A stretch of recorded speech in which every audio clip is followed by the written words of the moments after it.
জুলাই গণঅভ্যুত্থানের ইতিহাসে এক দফা ঘোষণার কৃতিত্ব কার এ নিয়ে নতুন করে শুরু হয়েছে বিতর্ক। রাষ্ট্রীয় অনুষ্ঠানে প্রদর্শিত একটি তথ্যচিত্রকে ঘিরে তৈরি হয় চরম উত্তেজনা। অভিযোগ উঠেছে এ নিয়ে আপত্তি জানানোয় এনসিপির যুগ্ম সদস্য সচিব মাহিন সরকারকে মারধর করেছেন বিএনপির নেতাকর্মীরা। তবে পরিস্থিতি শান্ত করতে এগিয়ে আসেন সরকারের শীর্ষ পর্যায়ের নেতারা। একই সঙ্গে ডকুমেন্টারিটি সংশোধনের আশ্বাস দেন মুক্তিযুদ্ধ বিষয়ক মন্ত্রী। আরও জানাচ্ছেন এসআই রাজ। আপনারা কি নিজেদের জাহির করার জন্য আসছেন, ডকুমেন্টারি দেখানোর জন্য আসছেন? কি করছেন আপনারা? শহীদদের জন্য আপনারা কি করছেন? ৫ আগস্ট জুলাই গণঅভ্যুত্থান দিবস উপলক্ষে আয়োজিত রাষ্ট্রীয় অনুষ্ঠানে প্রদর্শিত একটি ডকুমেন্টারিকে কেন্দ্র করে উত্তেজনা ছড়িয়ে পড়ে। তথ্যচিত্রে এক দফা ঘোষণার বিষয়টি উপস্থাপন নিয়ে আপত্তি জানিয়ে প্রতিবাদ করেন জাতীয় নাগরিক পার্টি এনসিপির যুগ্ম সদস্য সচিব মাহিন সরকার। এ সময় তার উপর বিএনপির নেতাকর্মীরা হামলা চালিয়েছেন বলে অভিযোগ করেন তিনি। ঘটনাকে কেন্দ্র করে অনুষ্ঠানস্থলে সৃষ্টি হয় হট্টগোল। আমাদের আজকের এই আয়োজন আপনাদের জন্যই, আপনাদের সবাইকে শান্ত থাকার জন্য অনুরোধ করছি। দুপুরে রাজধানীর আগারগাঁওয়ের চীন মৈত্রী আন্তর্জাতিক সম্মেলন কেন্দ্রে জুলাই গণঅভ্যুত্থান দিবসের রাষ্ট্রীয় অনুষ্ঠানে এই ঘটনা ঘটে। সে সময় অনুষ্ঠানের প্রধান অতিথি ভারপ্রাপ্ত রাষ্ট্রপতি মেজর হাফিজ উদ্দিন বীর বিক্রম মঞ্চে উপস্থিত ছিলেন। পরিস্থিতি উত্তপ্ত হয়ে উঠলে রাষ্ট্রপতির নিরাপত্তার দায়িত্বে থাকা সদস্যরা দ্রুত মঞ্চের সামনে অবস্থান নেন।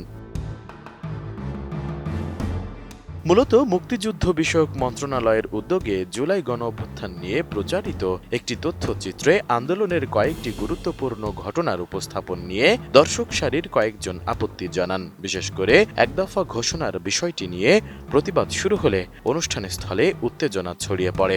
পরবর্তীতে ফেসবুক পোস্টে এনসিপির যুগ্ম সদস্য সচিব মাহিন সরকার দাবি করেন, জুলাই গণঅভ্যুত্থান দিবস ২০২৬ উপলক্ষে আয়োজিত অনুষ্ঠানে দেখানো ডকুমেন্টারিতে এক দফা আন্দোলনের ঘোষক হিসেবে বর্তমান প্রধানমন্ত্রী তারেক রহমানকে উপস্থাপন করা হয়েছে। এর প্রতিবাদ জানানোই রাষ্ট্রপতির সামনেই তার ওপর হামলা করা হয় বলে দাবি করেন তিনি।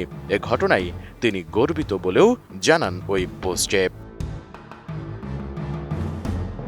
নতুন বাংলাদেশ গড়তে এলো জুলফিকার স্টিল।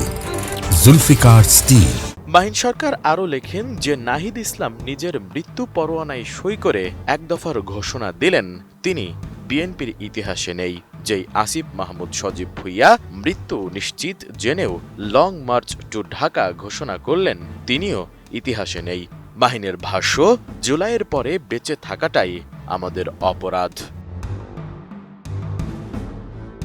এদিকে হট্টগোলের মধ্যেই পরিস্থিতি শান্ত করতে এগিয়ে আসেন স্বরাষ্ট্রমন্ত্রী সালাউদ্দিন আহমেদ। মঞ্চে উঠে তিনি সবাইকে শান্ত থাকার আহ্বান জানান।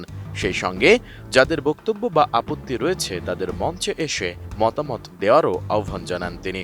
যারা বক্তব্য দিতে চান দয়া করে আপনারা এখানে এসে কথা বলুন। পরে স্বরাষ্ট্রমন্ত্রীর আহ্বানে মঞ্চে ওঠেন এনসিপির সদস্য সচিব আখতার হোসেন। এ সময় সবাইকে শান্ত থাকার আহ্বান জানিয়ে তিনি বলেন, প্রদর্শিত তথ্যচিত্র একপেশেভাবে উপস্থাপন করা হয়েছে। সুষ্ঠুভাবে আমাদের যে প্রোগ্রাম সেটা আমরা সম্পূর্ণ করব। আপনাদের কাছে আমি পরবর্তীতে অনুরোধ করছি। যদিও মুক্তিযুদ্ধ বিষয়ক মন্ত্রী আহমেদ আজম খান তথ্যচিত্রের অসঙ্গতি পর্যালোচনা করে প্রয়োজনীয় সংশোধনের আশ্বাস দেন।